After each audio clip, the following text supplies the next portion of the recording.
Bismillahirrahmanirrahim. Alhamdulillah Rabbil Alameen. As-salatu was-salamu ala Rasulullah wa ala alihi wa ashabihi ajma'in. Amma ba'd. Assalamu alaikum wa rahmatullahi ta'ala wa barakatuh. Alhamdulillah. Before we get started with our class, just want to make a little announcement. Alhamdulillah, we got a gift. Allah bless us tonight with a bean pie. And I hope that it's authentic. Inshallah ta'ala. All bean pies aren't what? Authentic. But when a bean pie is made right, with an authentic chain of narration, then it's what? Right? With an authentic chain of narration, then it's what? Give me a very, very, very special thing. Inshallah ta'ala. So beware of counterfeit, right? But with that being said, tonight's lesson will be on Ad-Durar al-Bahiyyah fil Masail al-Fiqhiyah. Ad-Durar al-Bahiyyah fil Masail al-Fiqhiyah of al-Hafidh Muhammad ibn Ali al-Shawkani rahimahullah ta'ala. Last week, it was last Wednesday, we spoke on the ruling.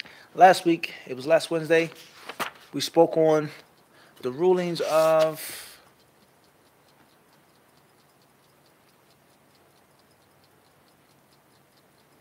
a takfeen, shrouding the deceased Muslim, and some of the basics of what to do and what not to do with regards to shrouding the deceased Muslim.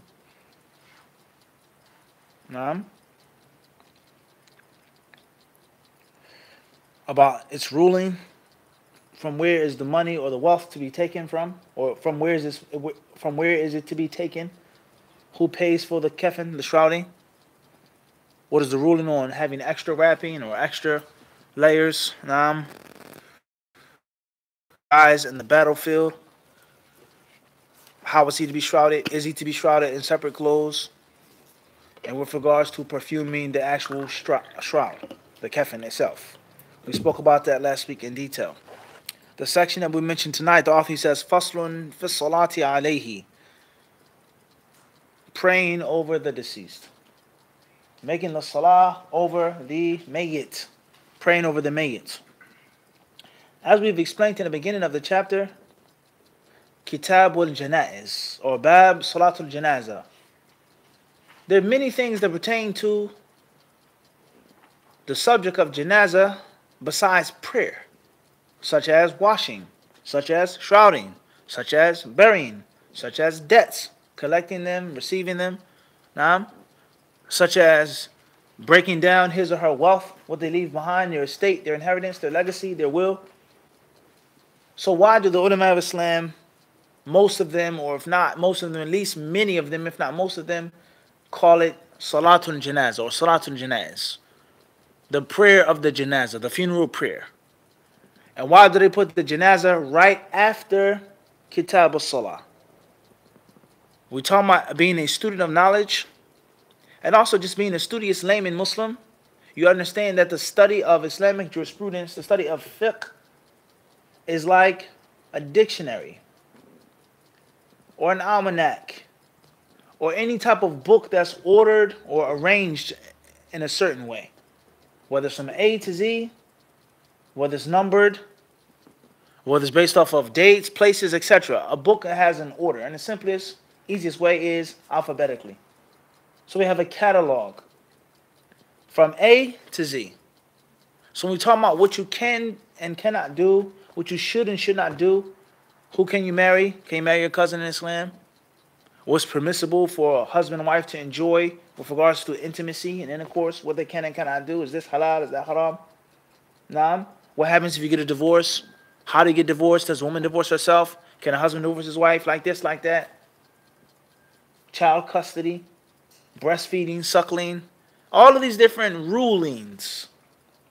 These rulings have to be organized and they have to be put in order and they have to be studied and they have to be tackled systematically as a student of knowledge. And as an everyday Muslim, whether you just learn the chapter of purification and the chapter of salah, and you learned the basics of hajj when you made hajj, you know the basics of zakat when it's time to pay zakat, you know the basics of fasting, once a year you revamp it, you refresh yourself, and that's it. And anything else that comes up, you ask a question to your local mufti, or your local imam, or your local scholar, or your local student of knowledge, whatever, whoever that person is. right? You Google it, you go online to some of the websites, etc. But as a layman Muslim, you know to study for sure the book of purification and the book of prayer in order. In order. From A to Z. Water, its types, how it's used, how it's preserved, what you can make wudu out of. Can you make wudu from a gold vessel, from a silver vessel? What's the rule on tayammum? How to make tayammum? How do you make ghusl? Ghusl janaba, ghusl of jumu'ah. Do you have to make a ghusl when you become a Muslim? Naam. Ghusl from menstruation. A woman who becomes clean from her menses. Okay? Everyone understand this? You learn how to use the toothstick, the miswak, al-muhim in order. A, B, C, D, E, F, G, etc. Everyone understand this? As a layman Muslim. And as a talib al-ilm, it is your job to learn and to study all matters of fiqh. From A to Z. From A to Z. So obviously, when you study fiqh, the first thing that you want to study is, as I said, at-tahara, purification. Purification. And you're going to study the issues of purification from A to Z. Starting off with water and its types. Everyone understand this? Water and its what? Its types. The types of water. Can I make wudu with tea? Is water to an extent. Can I make wudu with it or not? Is it tahir? Is it tahur? Is it najis? Can you make wudu with water that comes out of the sink? And you live in a city in which the water is treated chemically. The water comes from a processing plant. And that could be the same water in which there was what? Waste, chemicals, etc. Is the water najis? Is it tahur or is it tahir? Can you make wudu with it? Can you make ghusl with it? Can you make istinja with that water or not? How can you make wudu with water that was once been purified, it has been revamped, etc.? That's a ruling. Everyone understand this? That's a ruling of tahara. And you have the rulings of salah. What's the ruling on making salah? When do you have to make salah? What is salah of eclipse? Salah for rain. Salah al-Jumu'ah. Salah al-Jama'ah. Salah al-Eid. Salah al-Istikhara. Salah al-Duha. Salah al-Witr. Everyone understand this? Al-Isha, Maghrib, Asr, Dhuhr. How did the Prophet recite? What did he do? What are the recommended acts of salah? What are the disliked things of salah? Sujood as-sahu, when you forget something in the salah. Everyone understand this? All of the chapters of what? As-salah. In order.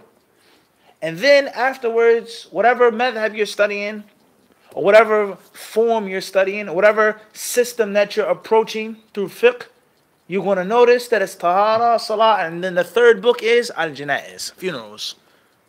Why isn't the third book hajj, or zakat, or siyam? Why isn't the third book marriage? Why isn't the third book buying and selling? Why is janaiz right after salah? Everyone understand this? Everyone clear on this or not? So two different issues we're dealing with now. The first is, why is janaiz right after salah? And the second issue that we're dealing with is, what is the proper way for a student of knowledge and a studious layman, quote unquote, to study fiqh?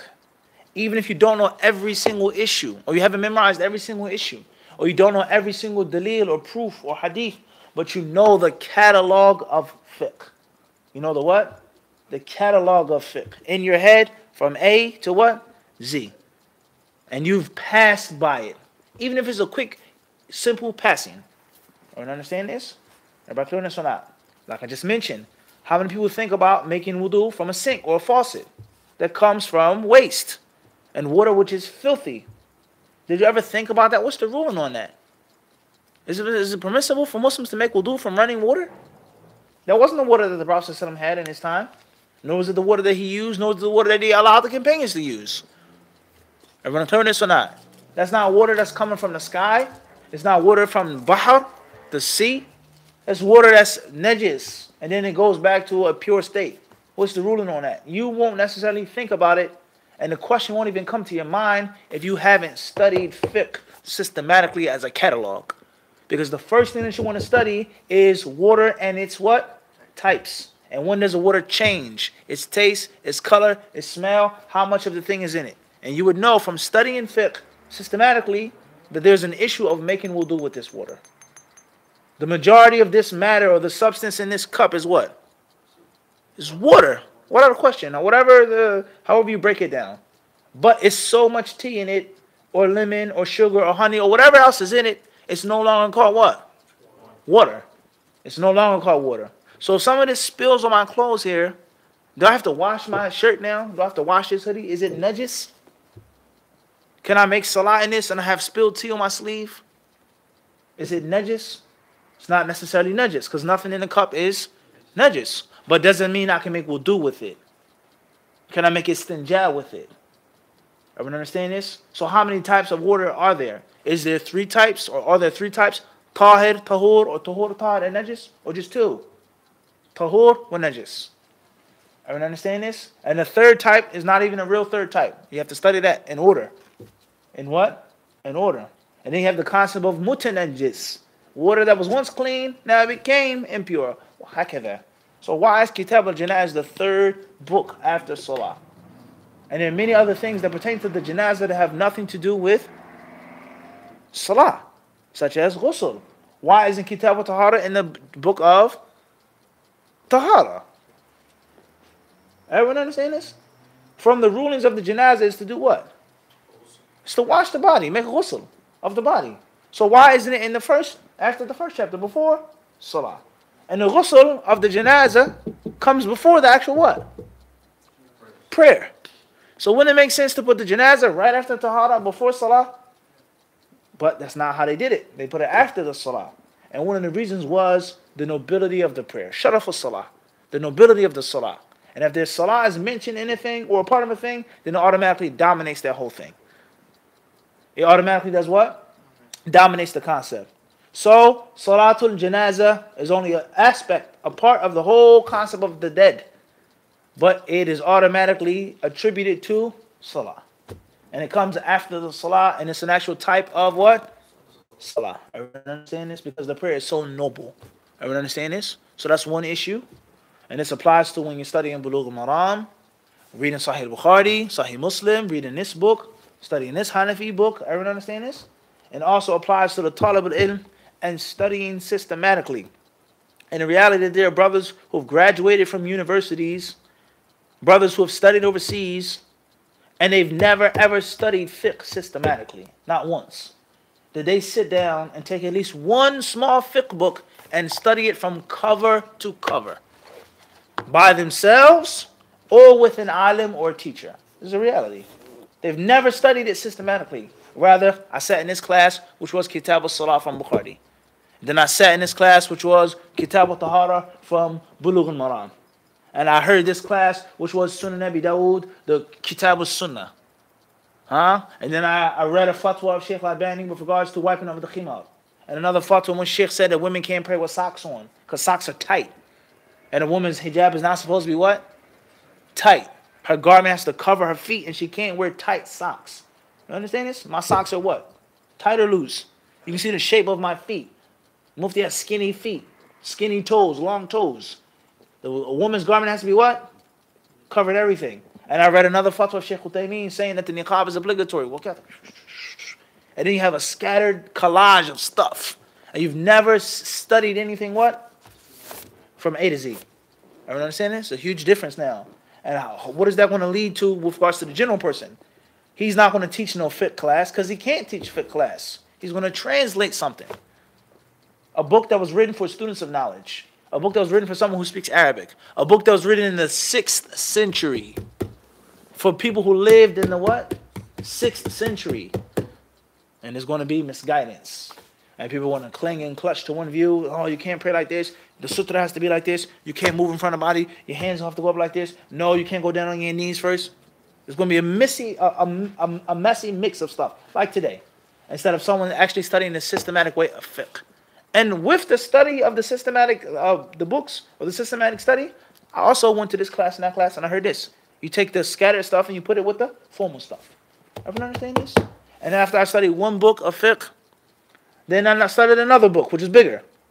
And I studied another book of hadith, in which a talib al-ilm has been overseas, and he's actually studied fiqh, and has been evaluated and taught, and taken exams of fiqh, and not just a person just opening up a book. Everyone understand this? And forcing an opinion upon a layman person, and then the layman person walks around with sound bites. He has no systematic study. It's Albani one day, Ahmed one day, Ibn Qudama a third day, Bukhari a 5th day, and Fawzan another day. That's the fiqh of the person. That's what they walk around with. And that's clearly what? Problematic. That's clearly what? Problematic. So this is the reason why we try to study books and finish books and do chapters of books. Everyone understand this? So you can have something tangible under your belt. And most importantly, so you can learn some tools and learn some tricks to do some studies on your own. On your what? On your own. Everyone clear on this or not? So therefore, this is extremely important. And I cannot express this in words, how necessary it is for the talib al-ilm to study with a proper system. With a proper what? System. A proper system. Khairan inshaAllah ta'ala. Moving forward. So therefore, now we're going to talk about the actual prayer upon the deceased. Shawkani rahimahullah ta'ala, he says, فصل في الصلاة عليه وتجب الصلاة على الميت ويقوم الإمام حذاء رأس الرجل ووسط المرأة ويكبر 4 أو 5 ويقرأ بعد التكبيرة الأولى الفاتحة وسورة ويدعو بين التكبيرات بالأدعية المأثورة ولا يصلى على الغال وقاتل نفسه والكافر والشهيد ويصلى على القبر وعلى الغائب. طيب. Shawkani, he says here, فصل, subchapter, وَتَجِبُ الصَّلَاةُ عَلَى الْمَيِّتِ. He says it's mandatory to make the prayer upon the deceased.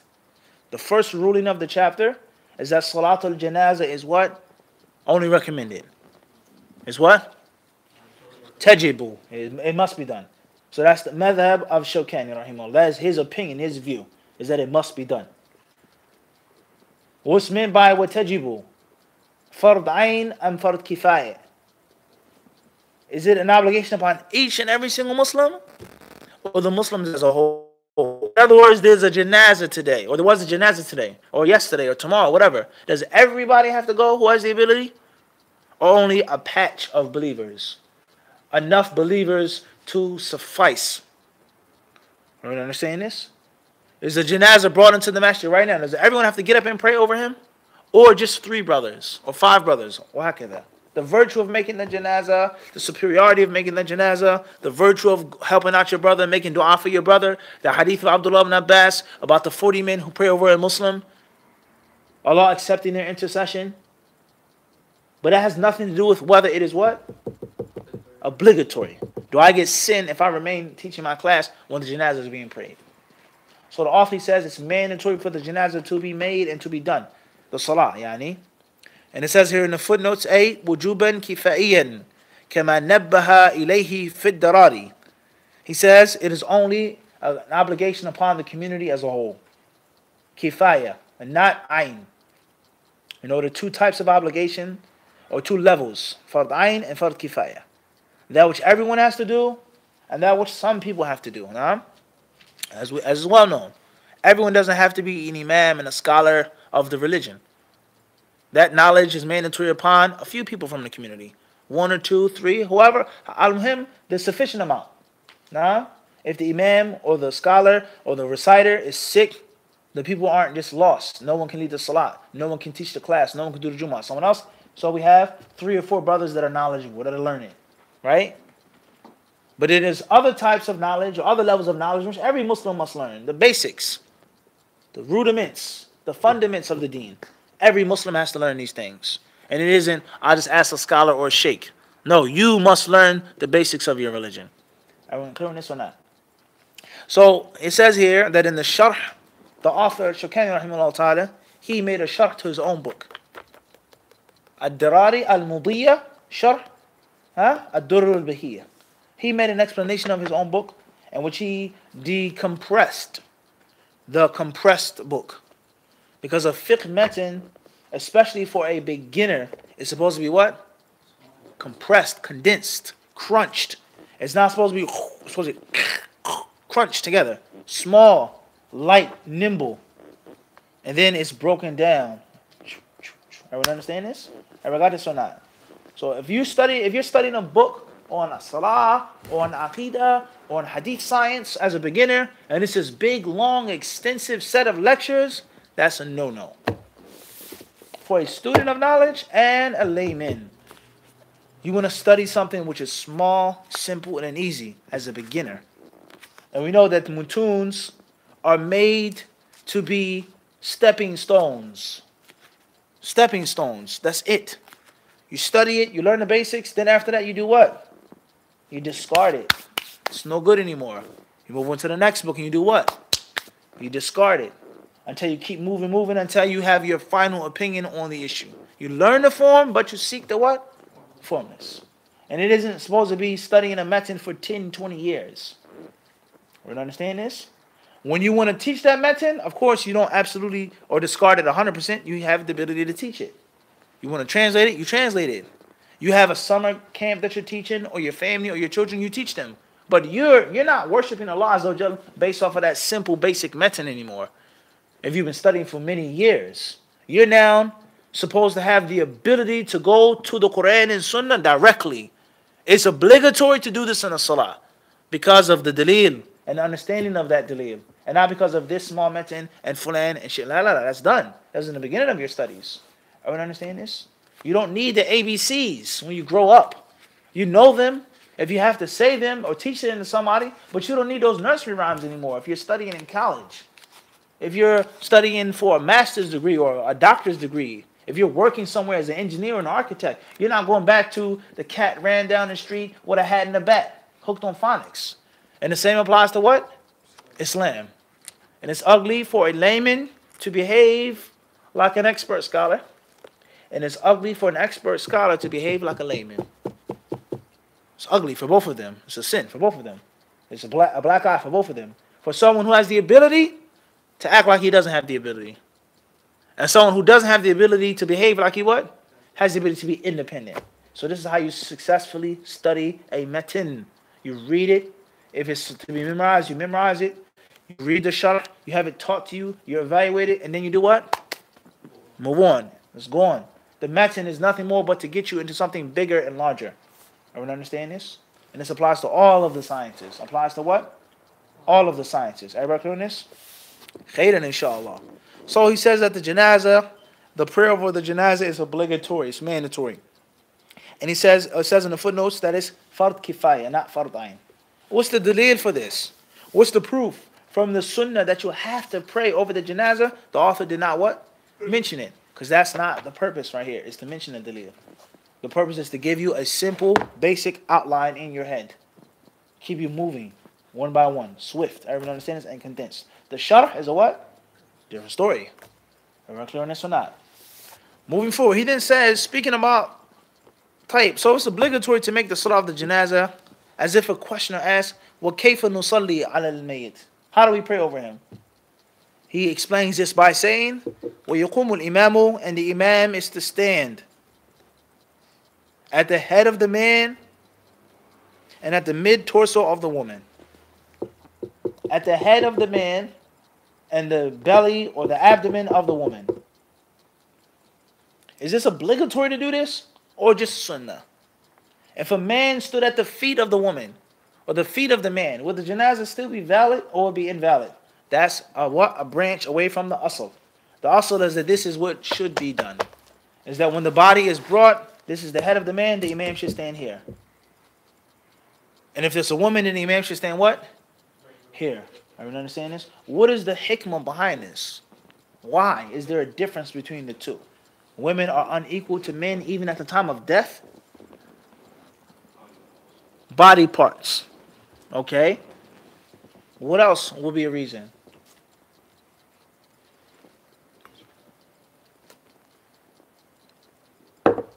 There are many different interpretations of some of the ulama. Some of them, they say that standing at the middle of the woman is something which it will screen her more, have more covering for her. That's what some of them say. Some of them, they say that the Prophet ﷺ, he stood in the middle of the woman because there wasn't enough kafan, and he wanted to cover her body from being seen from some of the Sahabas. Some of them say. And some of them, they say standing at the head or the middle is the concept of being close to someone's heart. Nurul Iman. Wahakada. Shaykh ibn Baz, rahimahullah, when he was asked about this issue, he said that these views and the opinions, he says, La dalila alayha. There's no proof and evidence for any of them. It's just guesses, them trying to figure it out. But there's no clear dalil of what's the wisdom between head and the body, the mid of a woman. Al-Muhim is the sunnah. It's the what? And this is something which is spiritual, and everything that's spiritual we don't necessarily know the reason behind, but we do it as slaves and servants. He then says here, وَيُكَبِّرُ أَرْبَعًا أَوْ خَمْسًا, and 4 to 5 takbirs should be made. 4 or 5 takbirs should be made. Sunnah, obligatory, or recommended? 4 or 5. It says here in the footnotes, لكن الذي ينبغي فعله غالبا هو الأربع كما أومى إليه في السيل لكنه بدع من زاد على 5 تكبيرات وفيه نظر يعلمه الباحث من الرجوع إلى المغني إلى آخره. It says in the footnotes that the author says that in most cases only 4 takbirs should be done. That is what was done in most of the cases by the Prophet ﷺ, most of the time. 4. And if you did 5 occasionally, nothing wrong with that, according to the author. And perhaps we'll read, we don't get nothing deeper than that right now. So 4 to 5 takbirats. 4 to 5. Mas'ala, an issue here. Do you raise your hands with the takbirah? Some people do, some people don't. What do you think is correct? Raise your hands every time you make takbir or not? Every time. Anybody else? What do you do when you make the takbir of the janazah? You raise your hands every time? Or another issue is the Eid. The 7 takbirat, the 5 takbirat. Do you raise your hands each and every time you make the takbir on the day of the Eid? Everyone understand this? Some might say yes, some might say no. Why would some people say yes? Do we have hadiths to support that? I don't, so you do. Allah. If we don't have hadiths, what will make somebody say that you should raise your hands each takbirah? What will make someone say that? This is part of prayer, something that you take from... In general, you raise your hands when you what? Make the takbir. So that's the general asl that's been established. And it doesn't change unless otherwise. And what will make somebody say you don't raise your hands every takbir? Because it's not salah. Allah, it is salah. Clearly, it's prayer. What will make somebody say that you shouldn't raise your hands each takbir? Because there's no specific dalil that the Prophet ﷺ raised his hands each takbir. So this is an issue of how the ulama of Islam will differ and they'll fight over specific, general, specific. Tug of war. What side is stronger? The general proof is established or not? The specific proof established or not? I don't understand this. Go both ways. Everybody clear on this? طيب. Also, when you raise your hands, how do you raise them? Do you make the takbir before you raise your hands? Hands before takbir, just like the normal salah. He says, وَيَقْرَأُ بَعْدَ التَّكْبِيرَةِ الْأُولَى الْفَاتِحَةَ وَسُورَةً. After the first takbirah, the initial takbir, he says that you should recite Surah al-Fatiha. Now, let's go off to the shoulder of the road now. Only the imam or the person behind the imam too? You understand this? You understand this? Do you have to recite the Fatiha and a surah or just the Fatiha? Everybody understand this? If a person did not recite the Fatiha, would the janazah be valid? Would the salat be valid? And who should lead the salatul janazah? Should it be the father of the deceased? Or should it be the person who's most learned of the Quran? Just like the normal salat. Many people, they make this mistake and they make this error. They say, oh, let Fulan lead the salat. He's a family member. Or he's this and he's that. Well, who said the father of the deceased Muslim is even righteous to lead thousands or hundreds of Muslims in prayer? The father of this salah could be a well-known fasiq. A well-known fasiq. He has no right to what? Lead any Muslims in prayer. He can't lead himself away from haram. Everyone understand this? Let alone lead a community of people. Everybody clear with this or not? Or his recitation may be bad and poor. Everyone understand this? Or forget all of these different issues. He may be righteous. He may be pious. He may have a good recitation. But there may be among them someone who's what? More learned. So, what takes precedence now? The normal salah, يَأُمُّ الْقَوْمُ أَقْرَأُهُمْ لِكِتَابِ اللَّهِ. The hadith of Abu Mas'ud al-Badri, Sahih Muslim. He who's most learned of the book of Allah should lead the people in the salah. Or is it a different set of rulings because it's janaiz? It's like washing someone who's close to you, as someone who's related to you. Everyone understand this? Next issue is the Fatiha and the Surah to be recited aloud or silently? You have to become familiar with these issues and bring them up in your head, even if you don't necessarily get the answer. But to have them what? Be aware of them. Be what? Be aware of them. After that he says, وَيَدْعُو بَيْنَ التَّكْبِيرَاتِ بِالْأَدِيَةِ الْمَأْثُورَةِ. And between each takbir, the person should make, or he is to make, the selected supplications. The selected supplications. The supplications that are mentioned. What does he mean by this? Who can decompress this?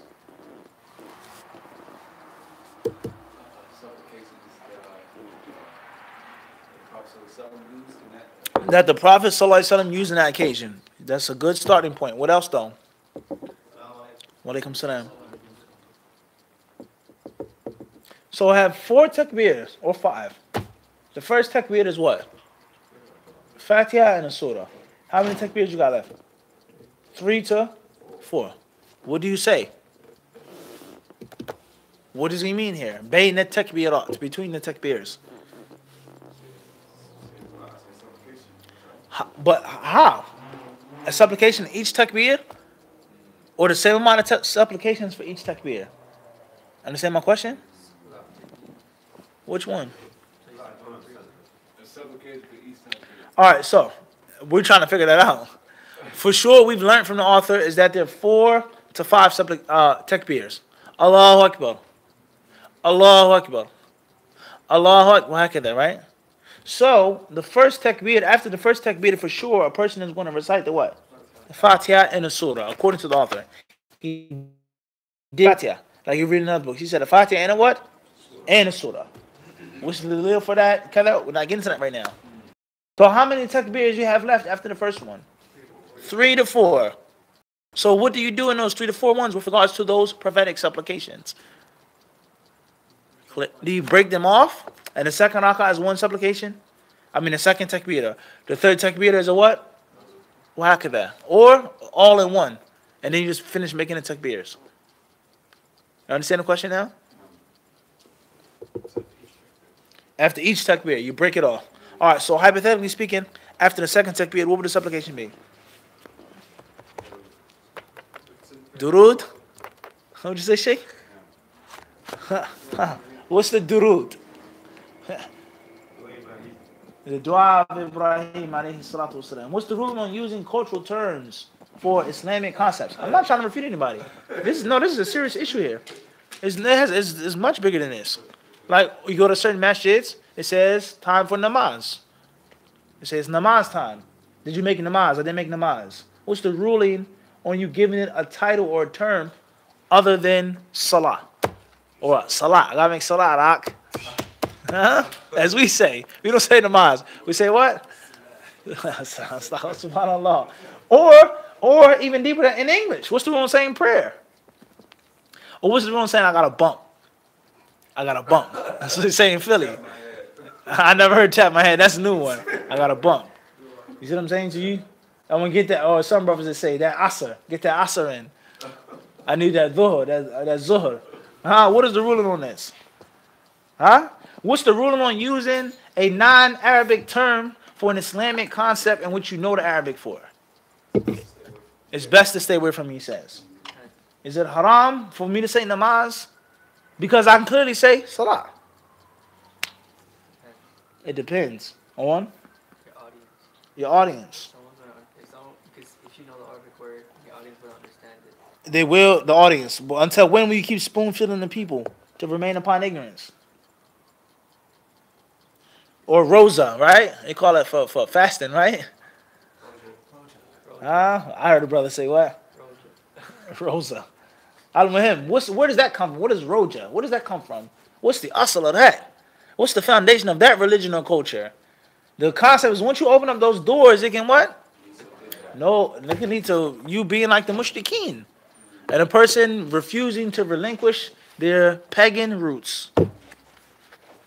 Everybody clear on this or not? The roots and the culture of shirk and kufr. And only Allah knows what may be in some hearts of some people of subtle undercurrents of love and admiration for their ancestors' culture. There's no question about that. You have to be careful of this. You have to be what? Very careful. Everybody understand this? And it's not just an Indian thing or African thing, or whatever, whoever it applies to. Everybody understand this? You have to be mindful of this. Your culture versus what you can do and say in the Islamic sense. Everybody clear on this or not? طيب. So therefore, he says here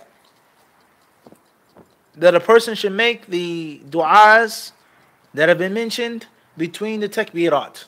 So after the first takbirah is the Fatiha and the Surah. And the second one will be Salah al-Ibrahim. As-Salah al-Ibrahimiyya. Everyone understand this? That's better than saying what?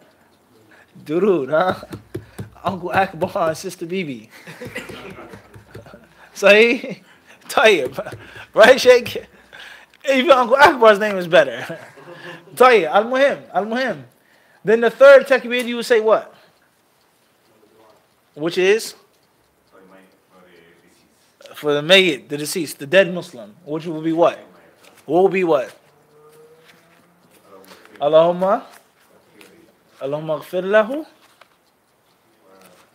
warhamhu. Come on, Sadiq. You going to Medina University now. They want to know, what do you know? Why should we let you into our school? Background check. La ya akhi. Everyone understand this? So, a mas'ala here is it permissible to make dua in English in the janazah prayer? Can you say, oh Allah, forgive him? Oh Allah, give him strength. Oh Allah, oh Allah. Oh Allah, make him easy on her in the grave? Or do you have to say it in Arabic? Or do you have to say it only in what is, as he says, ma'thura, what's mentioned? This is what the Prophet said. Stick to that. Everybody clear on this? Well, there's no doubt about what's best to stick to what's mentioned. Is it permissible though? How long will the people be what? Spoon-fed not to know. You got to learn it. How long will it take you to learn a dua of janazah? How long, honestly, if you put your mind to it? A day at worst. Some people with bad memory. You see what I'm saying? And then you practice a couple times and next, you know what? So you have to be mindful of stooping down to the people. But of course you have to make things easy. But you have to be mindful of what? Knowledge is never supposed to what? Come down to jahad. Everybody clear on this? Moving forward. He then says, alright, now, what about when you learn a dua in Arabic for a male, which you don't know how to convert it over to a female? Allahumma arhamhu. What would you say for female? Hey, brother, he knows that, huh? As the call, he knows the fiqh of the nisa, huh? Allahumma staan. Allahumma arhamha. Allahumma aghfir laha. Alright? Allahumma aghsilha, etc. طيب. So, the author here to say upon the following individuals. And what's meant by this is not that they're kuffar, but the imam, the leader, should not make the public janazah over these people. For a reason. Number one, he says, al-ghal is the one who steals the war booty. Is the one who snatches the spoils of war before they are properly distributed and properly disseminated and given out. The Muslims just don't fight and kill in a haphazard manner and just plunder, and no, it doesn't work like that. The spoils are to be gathered, collected, and compiled and given to the imam. And it is unlawful for people to steal the spoils before it is distributed. And it is unlawful for the imam to be unjust with those spoils and to show favoritism in an improper way. Everybody clear on this? So that's number one. So there's a warrior who is martyred, but he was found to be a thief. He stole something from the spoils. The imam is not to what? Pray over him. He's not to pray over him. Number two, he says, وَقَاتِلِ نَفْسِهِ, and the one who commits suicide. The prayer is not to be what? Made over him. وَالْكَافِرِ, not a Muslim. Your grandmother, aunt, everyone understand this? وَالشَّهِيد, the martyr. وَيُصَلَّى عَلَى الْقَبْرِ, and it is also lawful for the prayer to be made at the grave. for the prayer to be made where? At the grave. For the prayer to be made at the funeral site, at the actual place of burial. وَعَلَى الْغَائِبِ, and for the one whose body we don't actually have. The one who died in a foreign land. The one who died in a car crash or a plane crash or an explosion, or he was devoured by an animal or cannibals. وَلِيَذُ بِاللَّهِ. It can happen. And you don't have the body to actually wash and pray on. You pray over the person called Salatul Ghaib, he who's missing. Everyone understand this? Why don't you pray over to the person who commits suicide? Because he's going to the hellfire. Allahu Akbar. Can't get better than that. Huh? He's going to the fire. So we don't want to pray on him. So he's a kafir?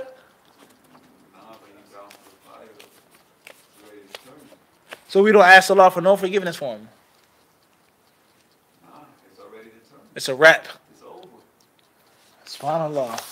Tell you, anybody else? Hey, agree with Sadiq?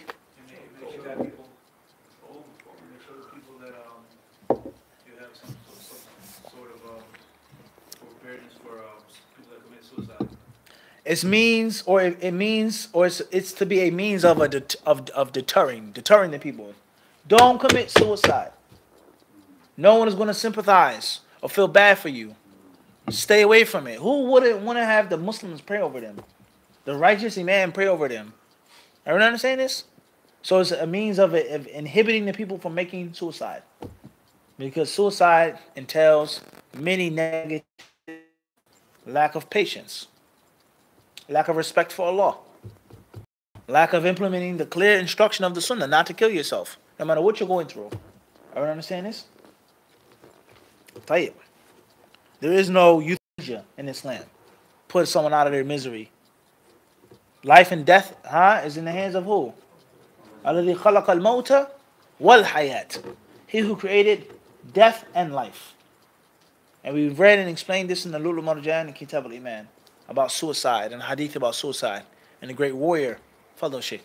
Everyone clear this or not? And the same applies to stealing from the war booty. And the same applies, obviously, a kafir is not a Muslim. They don't have those rights over us at all. Alright? Now, as far as he who makes suicide, will they go to the fire of hell? Then that's what the Prophet tells us. Whoever kills, stabs himself, poisons himself, throws himself from a cliff, etc. That's the general rule about which there's no doubt. But can we say that this specific person is going to the fire of hell? Do we know that specifically? We don't know. Everyone understand this? And the janazah is to be made for these people, but not in public. Not what? Not in public. Closed door janazah. A brother who's going to be the imam, 10 brothers, 20 brothers, whatever. But not a public thing. Which everyone sees, oh, mashallah, and they make dua and this and that, and they think it's okay. And so, no, it's a very negative thing to do. Everybody clear this or not? Now, this Sadiq, it shows us a greater Islamic principle. And that greater Islamic principle is that evil and vice is never, ever to be welcomed. And it is to be shunned at all costs. It's to be what? Shunned at all costs. And the moment we start becoming laxed and laid back and it's okay and Allah knows best and I'm not here to judge you, you can't judge me, more evil and more vice comes. Everyone understand this? So we have a brother in the community. Let's just look at the world today. Football. This guy on the field is a good running back or a bad running back? One of the best. But he has major problems with domestic abuse off the field, outside of the game. So they did what with him? They released him. As a means of what? A deterrent. That you're a role model. You're paid millions of dollars. You're a superstar. You're an idol. You have to have a certain standard of character in your personal life. Because there are millions of young men and women across the United States and the world who look up to you and admire you. Everyone understand this? Everybody clear on this? And the moment we allow it, it's okay, he's really good and this and that, more people will take it for granted. So in our masjid, there's a brother who shoots somebody or kills somebody, right? And it was unjust.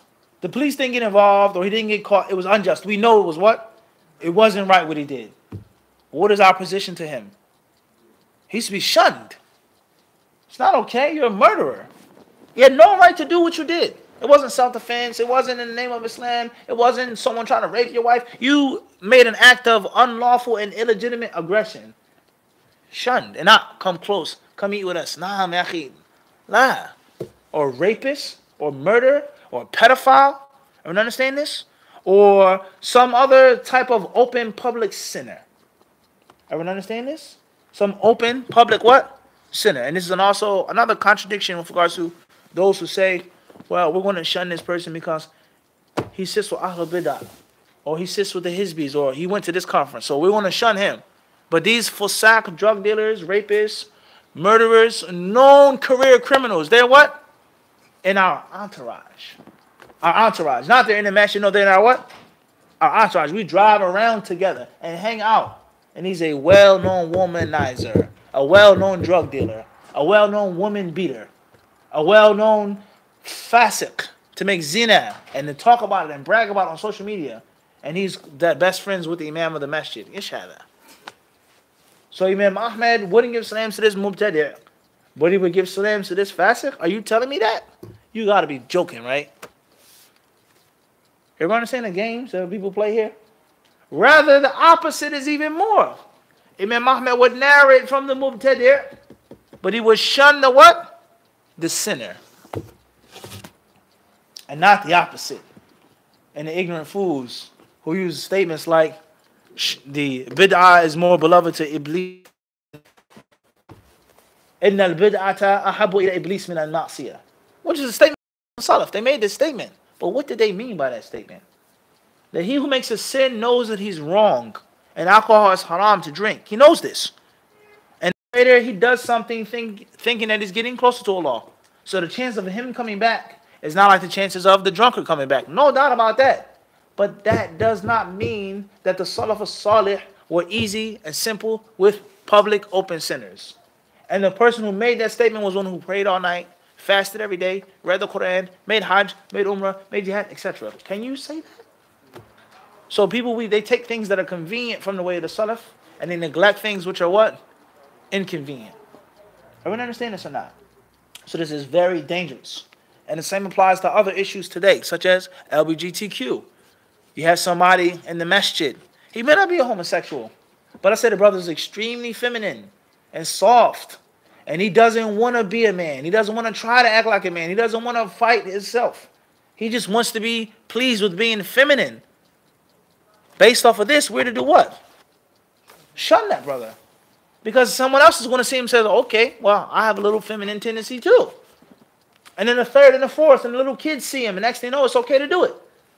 Everyone understand this? It's not all right. It's not okay.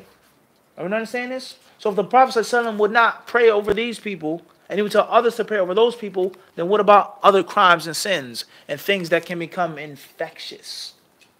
Everyone understand this? Things that can become what? Infectious. And this is what the ulama of Islam, they say overseas in the Prophet's city. There was a time in which there were no men who wore skinny jeans in Medina. And I remember this vividly when the skinny jean trend came to Medina. And the youth that weren't religious, that barely made salah, if they even prayed at all, the normal just 9 to 5 wasting youth, they start wearing skinny jeans. You see them walking down the street wearing skinny jeans, going to this place wearing skinny jeans, and this restaurant wearing skinny jeans. And many of the older people, or those that were religious, were appalled. How can you wear those jeans hanging off your behind like that, skinny, like Mickey Mouse's legs, right? Skinny legs. What the heck is going on in the Prophet's city? Wallahi. And they gave fatwas about this. And there were penalties made for people wearing skinny jeans. And then later on, after that, came the trend of short shorts. Arthur Ashe tennis shorts. You find young men walking around with shorts above their knees, a quarter of their thigh hanging out. So he's walking down the street with short, small, tight shorts on, and his muscular, hairy legs are poking out with a sister who's covered in all black from head to toe. In 115-degree weather. كيف هذا يعني? How is this? And wallahi, one of the mashayikh, he said, whenever we see people dressing in skinny jeans or short shorts, it is our obligation to immediately say something to them. And immediately shun them. And that is because when one person does it and he gets away with it, then what? And the next thing you know, it's, adi. Simple. It's no big deal. Wearing short shorts. My sister, no, you have to wear all black. Cover up. No one can see any inch of your skin. But me, I can wear a tight shirt and short shorts. It's no problem. Everyone understand this? And then we have the nerve to say Islam doesn't oppress women. How can you say that to a non-Muslim? You're enjoying the cool breeze and sweat is running down her back because she's wearing all black. And then you say Islam is fair between men and women. Everyone understand this? Would someone say that about a man who's wearing a thobe, covering his head, dressing religiously? Would they even think that it's unjust? Everyone understand this or not? Let alone the fact that you can dip and dab in America. You can wear pants and a shirt or shorts and a muscle shirt. You can go into a club. You can go buy some drugs. You can go smoke and drink, and no one will know. Your wife can't do that. So when people start taking things for granted and they become laxed, it's not a laughing issue. It's not okay. And it's our job to make those people feel that they're unwelcomed. Because the same thing will happen again, and the next thing you know, it will become out of control. Everyone understand this or not? So we learn that from this here. And it doesn't mean that they aren't Muslim. It doesn't mean that they're kuffar. But it means is that there is a politics to public affairs and public relations in Islam. And how you present yourself and how things are seen is important, what? In the deen. And of course, there are details with regards to all of these issues. Allah subhanahu wa ta'ala surely knows best. Walhamdulillahi rabbil alameen.